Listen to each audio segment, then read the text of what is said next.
Nishat नौनिहाल wing जमाल लवारी शरीफ ज़िले Larkana unit हाजी शेर मोहम्मद जूणे जो तरफ़ां नौनिहालन खां MCQs टेस्ट ऐं रिटन टेस्ट वरिती वई, जंहिंमें नौनिहालन पंहिंजी बहितरीन कारकर्दगी ॾेखारींदे पोज़ीशनूं हासिल कयूं, जंहिंमें टे क्लास में पहिरीं पोज़ीशन बाबर अली जूणे जो, ॿी पोज़ीशन रिज़वान अली जूणे जो ऐं टीं पोज़ीशन जमशेद जूणे जो हासिल कई।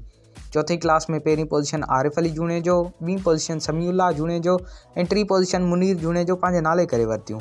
उन सां गॾोगॾु 8हीं क्लास में पहिरीं पोज़ीशन ग़ुलाम नबी जूणे जो हासिल कई।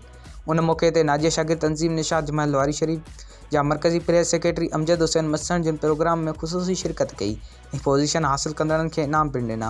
ऐं उन सां गॾोगॾु हिन वधीक चयो त निहायत ख़ुशीअ जी ॻाल्हि आहे जो निशात नौनिहाल विंग जी शुरूआति बि हिन यूनिट खां थी आहे। माज़ी जीअं हाणे बि हिन यूनिट जी कारकर्दगी तमामु बहितर आहे। उमेद त हमेशह जीअं अहिड़ा प्रोग्राम कराए नौनिहालनि में चुस्ते ऐं जज़्बे खे बरक़रार रखंदा। हिन प्रोग्राम में ज़िला निगरान कंबर अता हुसैन जूणे जो, ज़िला लाड़काना जे प्रेस सेक्रेटरी मोहम्मद इस्माइल जूणे जो, शौकत अली जूणे जो, समीर जूणे जो, फरहान अली जूणे जो सां गॾु नौनिहालनि सुठे अंग में शिरकत कई। रिपोर्ट मोहम्मद इस्माइल जूणे जो।